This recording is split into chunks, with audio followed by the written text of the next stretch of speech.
spirituel, je suis. Est-ce que je suis un nouveau converti et je suis tel un veau qui sort de l'étable au printemps en sautant avec zèle dans le pré? Ou est-ce que je suis dans ma saison de maturité spirituelle? Suis-je passé de croyant à disciple? Ma vie spirituelle est-elle en plein essor ou en plein chaos? Ma vie spirituelle est-elle dans le flou, au point mort ou plate? Suis-je dans un temps de désert où Dieu teste ma patience? Suis-je en train de traverser la maladie, dans la souffrance, en plein doute? Ma vie spirituelle est-elle légère ou remplie de culpabilité? Suis-je en plein succès dans mon ministère? Qu'est-ce que j'ai besoin d'arrêter de négatif dans mes mauvaises actions et de positif au sens qu'est-ce que je dois lâcher dans mes activités chrétiennes pour laisser à d'autres? À l'inverse, qu'est-ce que j'ai besoin de continuer? Même si j'en ai marre, je me dis à quoi bon? Dans quel domaine, par contre, je dois persévérer? Quelle est l'activité, le projet ou la mission que j'ai besoin de commencer? Tout un programme. D'abord, quels sont les éléments distinctifs et spécifiques de la vie spirituelle chrétienne? En d'autres termes, la question fondamentale est sur quoi est fondée ma vie spirituelle chrétienne? Et une des distinctions majeures, c'est la grâce. Cette grâce est fondée sur la mort de Jésus sur la croix et de sa résurrection. La vie spirituelle chrétienne nous pousse à travailler 3 éléments en synergie. Notre croyance, notre compréhension de cette croyance et notre comportement qui en découle. Croyance, compréhension, comportement. Et la théologie nous conduit à la compréhension de notre croyance et cette compréhension doit nous amener à changer nos comportements. Alors, quelle est la nature de notre croyance? Quelle est la pertinence de notre compréhension et quelle est la cohérence de nos comportements? La vie spirituelle chrétienne est une spiritualité relationnelle qui est basée sur la Bible, pas sur les opinions, pas sur les tendances, ni sur les sentiments. Elle est basée sur la relation à Dieu. Et nous croyons que nous avons une force vivante en nous, le Saint-Esprit. Donc les grandes étapes de la vie chrétienne, il y en a 4. La repentance, la justification, la sanctification et la glorification quand nous serons au ciel. La repentance, c'est une étape d'humilité et qui est nécessaire en vue d'obtenir le pardon. La justification, c'est obtenir le pardon de nos péchés et par cette étape de la justification se met en place la vie chrétienne. Et le terme grec dikaos, alors je prononce certainement pas bien, signifie juste. Et le terme dikaiosis signifie justification. Et le sens littéral en latin du mot justifier est faire juste, c'est-à-dire rendre juste. Donc, la justification, c'est une déclaration judiciaire instantanée qui a comme fondement le sacrifice de Jésus à la croix. C'est une déclaration judiciaire car elle répond à une loi.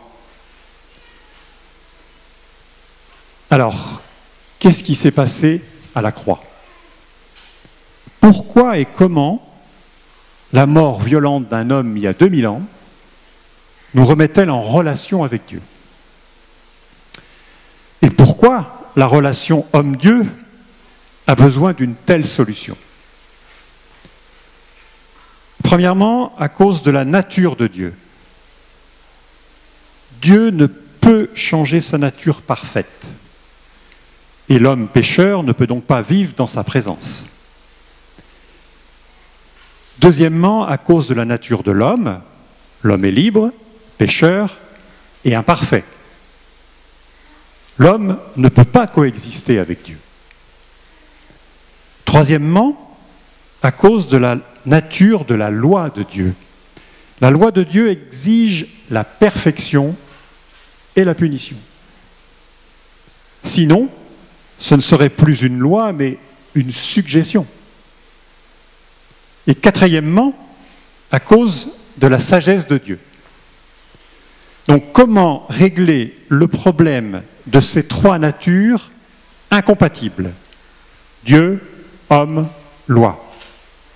La réponse, c'est l'expiation par Jésus-Christ.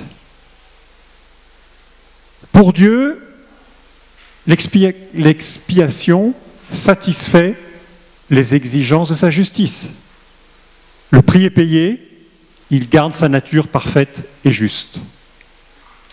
Pour l'homme pécheur, quelqu'un a pris sa place pour payer le prix qu'il ne pouvait pas payer. Et pour la loi, Jésus est un sacrifice parfait. Il a obéi parfaitement à la loi, il a reçu la punition à notre place. La loi est respectée, elle reste la loi. Et dans ce principe, Dieu respecte également la volonté de l'être humain. Il respecte la liberté de l'homme. L'être humain a toujours la possibilité de rejeter le moyen que Dieu nous donne pour être sauvé. Donc, la croix, c'est un coup de génie qui règle tous les problèmes, tout en préservant le libre arbitre de l'être humain. Donc dans Jean 3, 16, que tout le monde, bien sûr, connaît par cœur, « Car Dieu a tant aimé le monde qu'il a donné son Fils unique, afin que quiconque croit en lui ne périsse point, mais qu'il ait la vie éternelle. » Et Romains 8, 1, il n'y a donc maintenant aucune condamnation pour ceux qui sont en Jésus-Christ. Donc je le répète, la justification est une déclaration judiciaire forte et instantanée qui a comme fondement le sacrifice de Jésus à la croix. Alors maintenant, repentance, justification, sanctification. La sanctification, c'est la suite de nos grandes étapes de la vie chrétienne. Et c'est quoi la sanctification? De quoi parle-t-on? Donc quelques définitions. Parce que, comme la vie, on va la voir tout de suite les définitions, la vie chrétienne va ensuite se continuer, la justification a des conséquences et doit porter des fruits. On a le salut, on doit porter des fruits. La vie chrétienne va nous changer, nous transformer, nous faire vivre autrement. Ces conséquences et ces fruits sont appelés sanctification. Il faut comprendre par là le processus qui fait devenir une nouvelle créature. Ça nous conduit à mener une existence conforme à la volonté de Dieu. La sanctification est un processus. La sanctification, c'est une multitude de choix. On arrive aux définitions. La première définition que l'on pourrait avancer, c'est l'action par laquelle Dieu met à part pour lui ceux qu'il appelle. Et Dieu appelle tout le monde. Dans le Nouveau Testament, le mot grec agios est traduit par saint, sainteté et sanctification. Littéralement, il signifie mise à part. Les autres mots apparentés à la sanctification sont sainteté et pureté. Donc dans la Bible, le verbe sanctifier est utilisé pour trois aspects différents. Le premier, c'est rendre honorable. Le deuxième, c'est séparer les choses profanes. Et la troisième, c'est purifier. Et en hébreu, le mot saint, c'est le mot kodesh. Et lui aussi, il renferme deux significations majeures. Alors, la première, ça renvoie aux notions de perfection, de plénitude, d'unité, d'achèvement et d'intégrité. Et l'inverse de ça, c'est la dispersion, l'éclatement, les tiédeurs, le manque d'unité intérieure. Manque d'unité intérieure entre la tête et le cœur, entre les paroles et les actes. Et la deuxième signification, c'est séparer, distinguer, différencier et mis à part pour un but particulier. Donc, extérieurement, c'est être séparé du monde, et intérieurement, c'est être en cohérence entre ce que je dis et ce que je fais. Et c'est pas ça le plus simple. Donc la sanctification, c'est tendre vers l'excellence. L'excellence doit être la finalité. Et la dimension importante à prendre en compte, c'est tendre vers. Être saint, c'est entre autres mettre de la distance entre soi et l'impureté. Être saint, c'est bannir de sa vie ce qui est confus, mélangé, non distinct, non séparé. Ce n'est pas nager entre deux eaux. Ce n'est pas nager en eau trouble.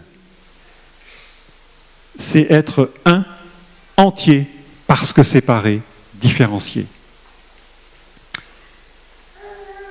La sainteté, c'est un projet de Dieu. C'est une identité en devenir. Il est intéressant donc de relier sainteté, différenciation et construction de l'identité. Tout au long de notre vie, il y a des étapes de différenciation. Si elles sont respectées, ça nous évite bien des déboires et ça correspond au plan de Dieu. Donc ça passe par l'acquisition d'une identité vivante. C'est distinct de l'espèce animale. Hein. Par la prise de conscience de l'identité sexuelle qui entraîne le deuil de la bisexualité. Ce n'est pas confus, c'est clair. Je suis homme, je suis femme. Par la prise de conscience de la différence des générations. Et enfin, j'entre dans une destinée singulière, j'ai un appel personnel, une vocation unique. Donc, à l'inverse, si ces étapes ne sont pas respectées, il y a le risque que se produise de la confusion de toutes sortes. Et on est perdu. Si c'est confus, on est perdu. La sanctification, donc, a à voir avec notre identité chrétienne. Ce qui nous différencie des autres. Pour être identifié, il faut être séparé. Et pour être identifié, donc, il faut être sanctifié. Alors, on peut aussi définir la sanctification par la négative, c'est-à-dire parce qu'elle n'est pas. La sanctification, ce n'est pas la perfection. La sanctification, c'est la maturité spirituelle. La sanctification n'est pas la piété ennuyeuse. Ce n'est pas l'austérité. Ce n'est pas la sévérité, ce n'est pas l'absence de plaisir. Ce n'est pas l'absence de rire. Alors vous allez me dire, pourquoi la sanctification ? La réponse est simple, c'est parce que Dieu est saint. Et la sainteté parfaite est la qualité fondamentale de Dieu lui-même. Il est parfait dans toute sa nature. Et la sanctification des êtres humains est indispensable parce que Dieu est saint. Elle nous rapproche de Dieu. Dans 1 Pierre 1, verset 15-16, « Mais puisque celui qui vous a appelé est saint, vous aussi soyez saints dans votre conduite, selon qu'il est écrit, vous serez saints car je suis saint. Donc c'est sa volonté que nous marchions vers la sanctification. 1 Thessaloniciens 4, versets 3 à 7. Ce que Dieu veut, c'est votre sanctification. C'est que vous vous absteniez de l'impudicité, c'est que chacun de vous sache posséder son corps dans la sainteté et l'honnêteté, sans vous livrer à une convoitise passionnée, comme font les païens qui ne connaissent pas Dieu. C'est que personne n'use envers son frère de fraude et de cupidité dans les affaires, parce que le Seigneur tire vengeance de toutes ces choses, comme nous l'avons déjà dit et attesté. Car Dieu ne nous a pas appelés à l'impureté, mais à la sanctification. Celui donc qui rejette ses préceptes ne rejette pas un homme, mais Dieu, qui vous a aussi donné son Saint-Esprit. Donc le but de la sanctification, c'est de nous rendre utiles pour l'œuvre de Dieu et l'œuvre que Dieu veut faire avec nous. La sanctification devient la manière de vivre de ceux qui ont décidé de suivre le Christ. C'est la manière de montrer que nous avons changé de camp. Je ne participe plus à la lente et insidieuse déchéance de ce monde. Jésus a dit que nous devons être le sel de la terre et la lumière du monde. Donc Matthieu 5, 13 à 16, vous êtes le sel de la terre, et si le sel perd de sa saveur, avec quoi le lui rendra-t-on ?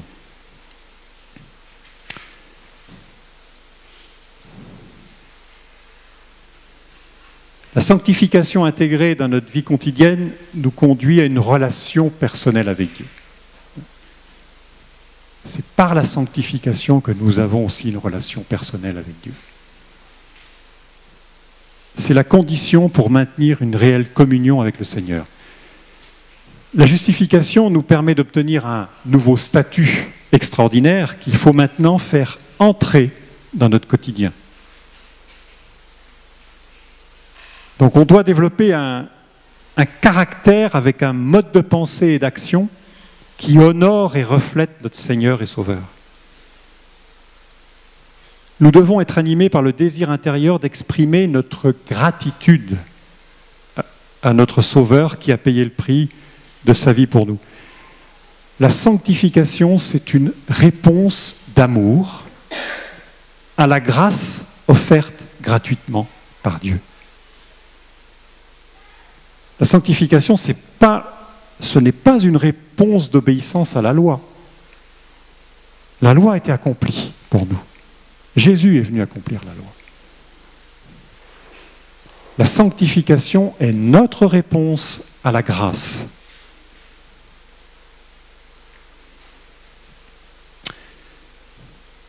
Donc nous avons cette injonction, après notre justification, de passer de l'impureté à la sainteté. Donc vous avez Romains 6, 18, 19. Ayant été affranchis du péché, vous êtes devenus esclaves de la justice. Nous ne sommes pas appelés à l'impureté, mais à la sanctification. C'était dit ce matin, nous sommes le temple du Saint-Esprit. Et par lui, Dieu demeure en nous et nous sommes appelés à être un temple saint. Éphésiens 2, 20, 22.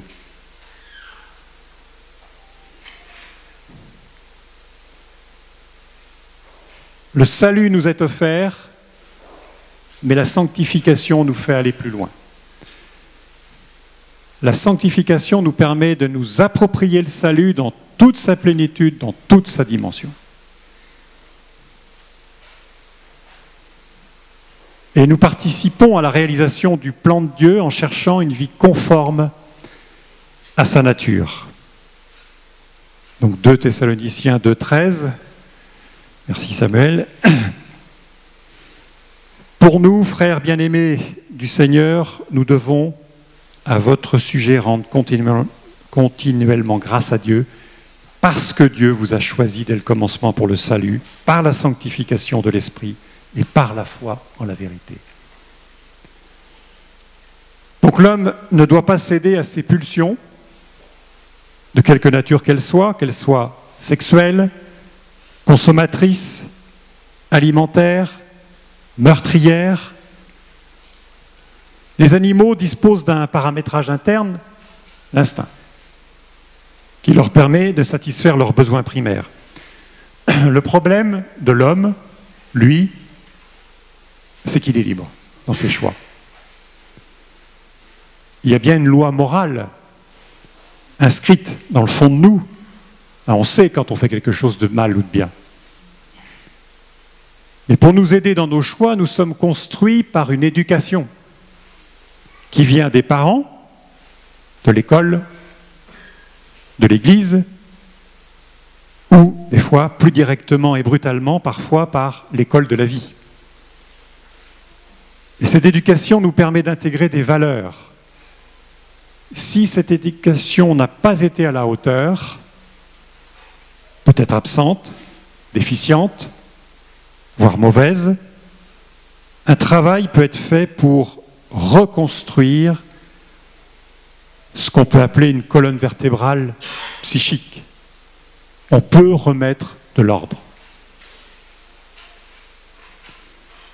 Échille, un poète grec, vers 500 avant Jésus-Christ, a dit « Il faut apprivoiser la sauvagerie de l'homme et rendre la vie plus douce. »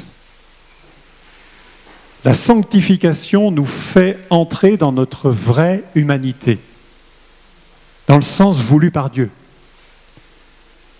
Proverbe 1,7, la crainte de l'Éternel est le commencement de la science, les insensés méprisent la sagesse et l'instruction. Alors maintenant, comment on peut vivre la sanctification aujourd'hui dans notre ministère, dans l'Église ? Notre responsabilité personnelle est engagée dans la sanctification. Et on doit éviter de se dire c'est pas de ma faute, en proclamant qu'on est trop faible pour tenir. Le Saint-Esprit est là pour nous aider à travailler notre sanctification et participer à ce processus de progrès. Ce qu'il faut souligner, c'est l'importance de la croissance spirituelle. Les chrétiens doivent être en mouvement. J'ai changé de mot parce que sinon c'est toujours en marche, mais bon. Et en plus, c'est un slogan qui est bon. Les chrétiens doivent être en mouvement, c'est le progrès qui doit être pointé, et non la conformité à une norme définie peut-être par les églises.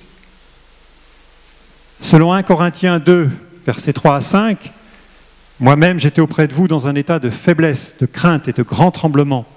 Et ma parole et ma prédication ne reposaient pas sur les discours persuasifs de la sagesse, mais sur une démonstration d'esprit et de puissance, afin que votre foi fût fondée non sur la sagesse des hommes, mais sur la puissance de Dieu. » Donc il est bon que l'enseignement et les paroles tenues par les responsables d'Église soient adaptés au niveau de maturité spirituelle des croyants.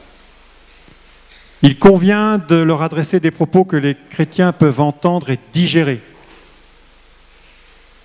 Il est bon pour les responsables d'Église d'avoir à l'esprit le rythme de progrès des chrétiens.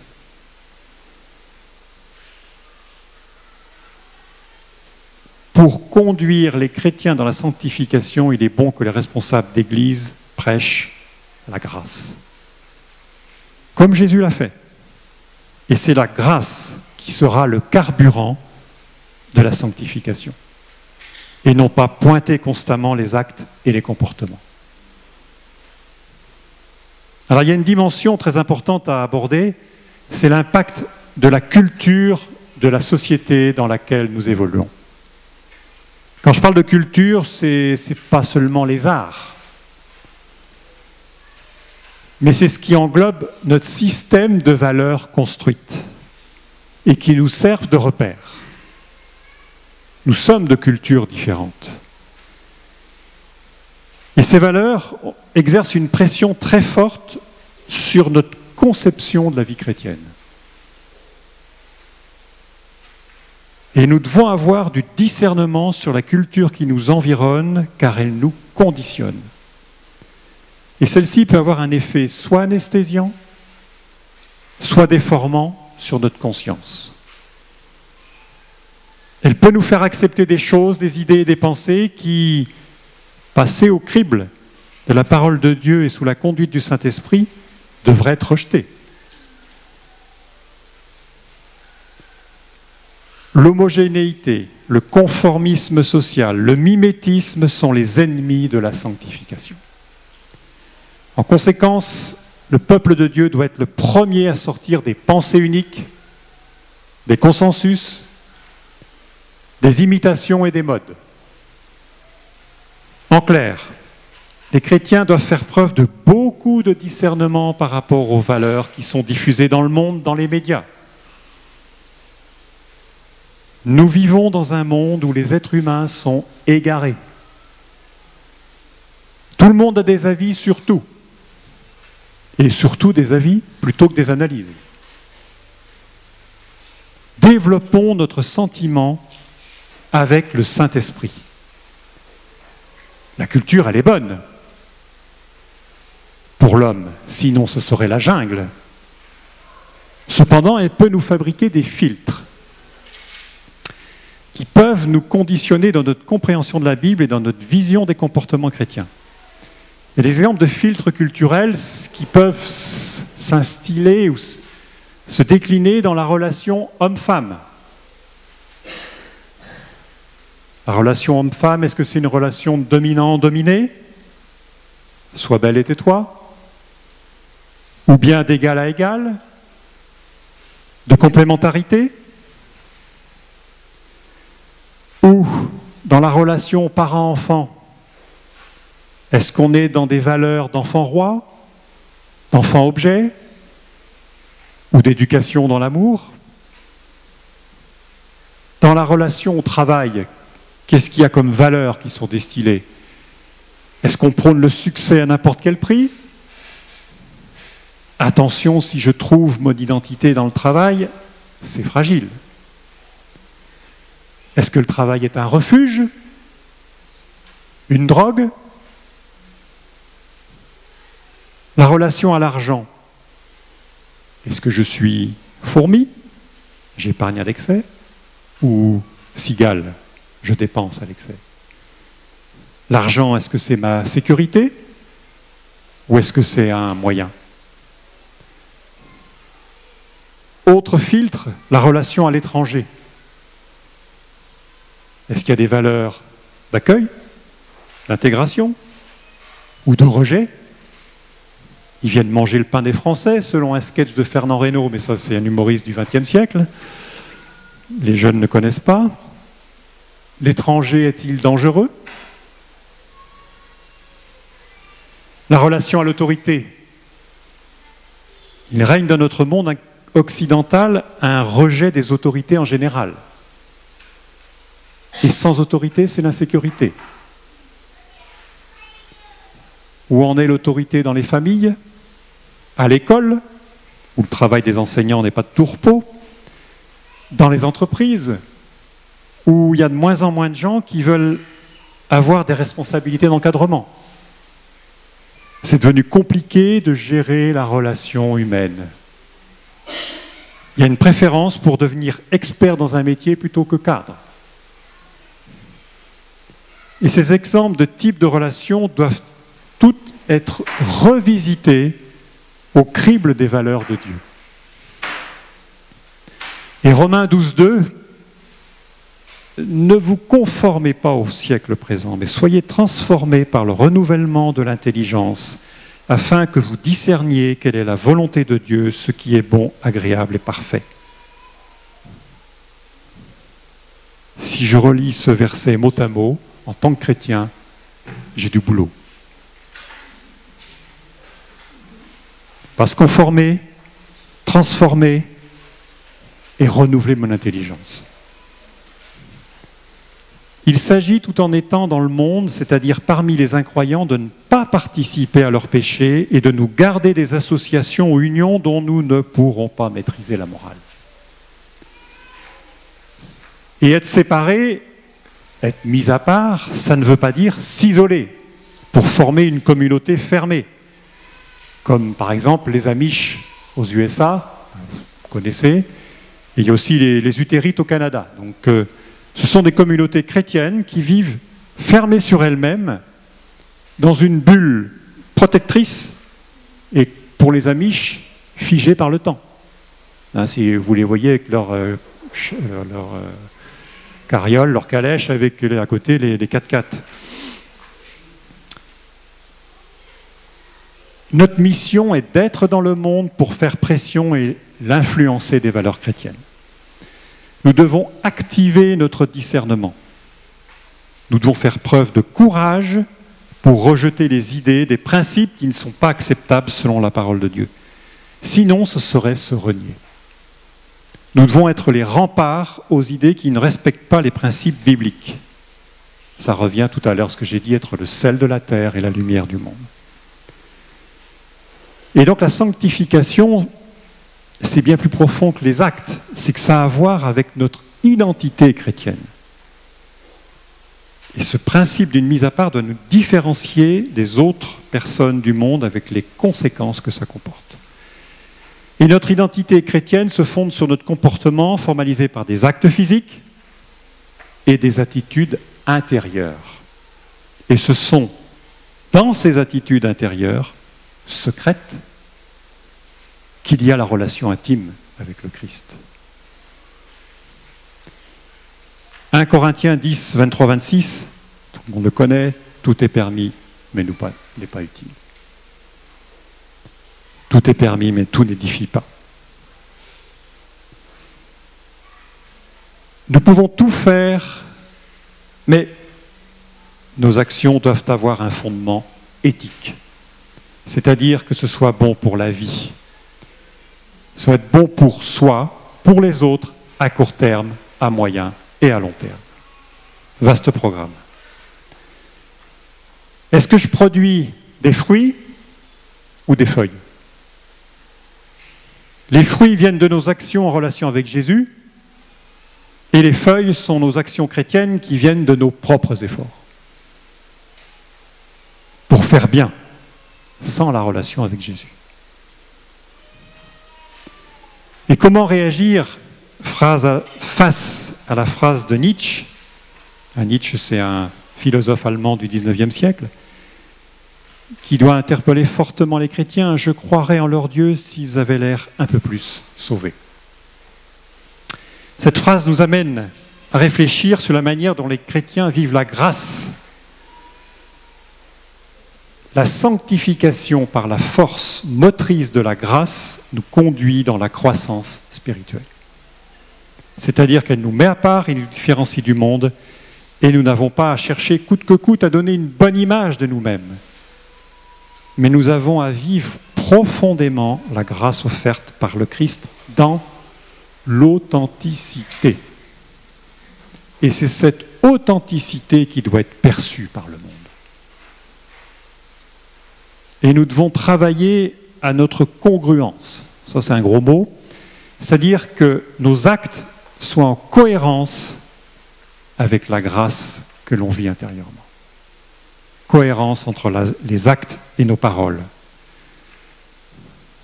Et comment croître dans la sanctification? D'abord en puisant des ressources dans la parole de Dieu. La parole de Dieu a un effet sanctifiant.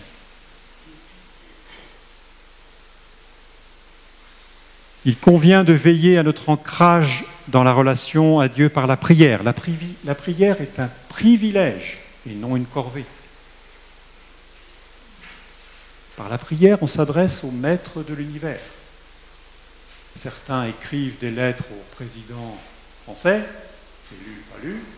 Nous, à chaque instant, on peut parler au Dieu de l'univers. Il convient aussi d'aller se confronter et échanger avec les autres au sein de la communauté chrétienne. Au sein de nos églises, il faut discuter. Pas avoir peur d'échanger. Dans la bienveillance. Prendre du temps en présence de Dieu.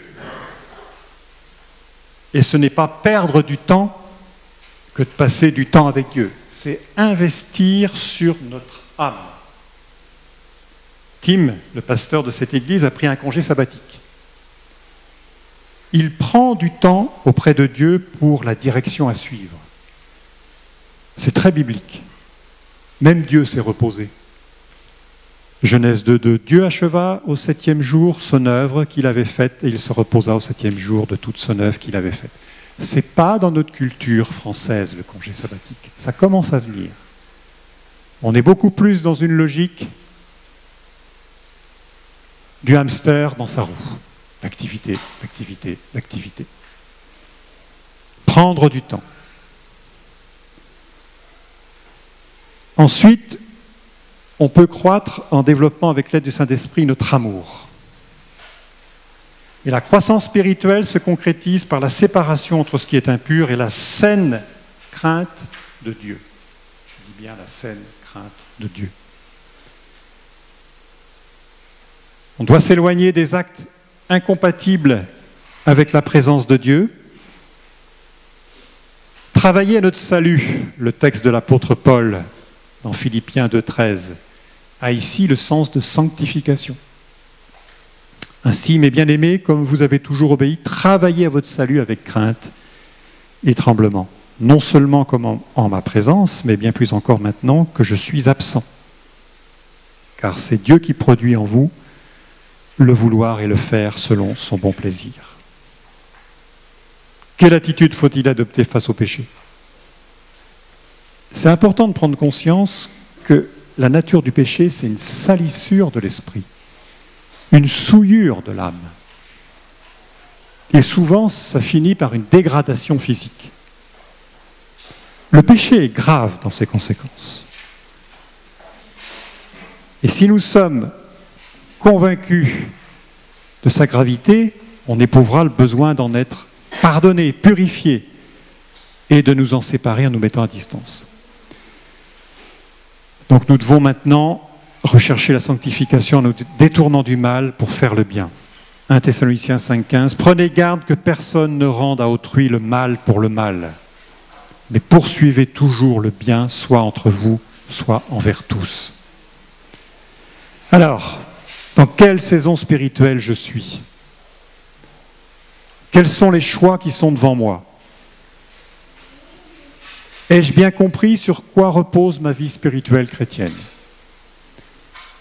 Elle repose sur la grâce qui m'est offerte gratuitement par Jésus à la croix et par mes choix et avec le Saint-Esprit pour me venir en aide. C'est la grâce qui nous différencie des autres religions. La justification et la sanctification, c'est une union indissociable et en même temps c'est distinct. On a le salut et on est en croissance. La justification nous donne la certitude de la gloire éternelle et la sanctification nous prépare à y rentrer et nous met en harmonie avec ce séjour de sainteté.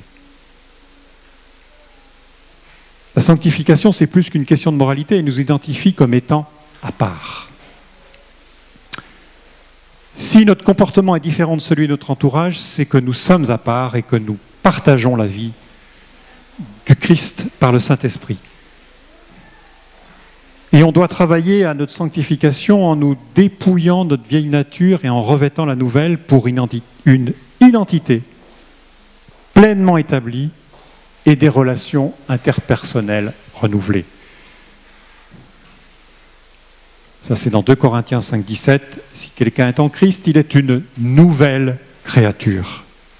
Les choses anciennes sont passées et voici toutes choses sont devenues nouvelles. Et au-delà de la dimension de nos actions et de la dimension du faire, la sanctification, ça a à voir avec le principe « Comment puis-je être agréable à Dieu ?» La sanctification, ça n'a pas pour objectif le salut. Il est déjà acquis, mais l'objectif est d'être agréable à Dieu en coopérant avec le Saint-Esprit. Nous coopérons à notre transformation à l'image de Dieu. La sanctification, c'est une affaire secrète entre nous et Dieu. Dieu connaît notre vie spirituelle secrète. Dieu agit toujours positivement envers nous. Et la sanctification, c'est notre conformité intérieure d'affection et d'intelligence avec notre conduite extérieure avec la volonté de Dieu.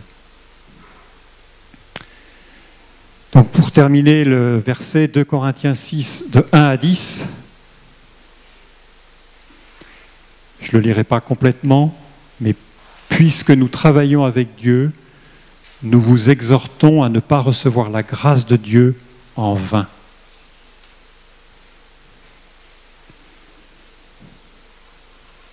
Avec Dieu, je ne suis plus un égaré dans ce monde. À chacun son chemin de croissance, à chacun son rythme. L'important est de progresser.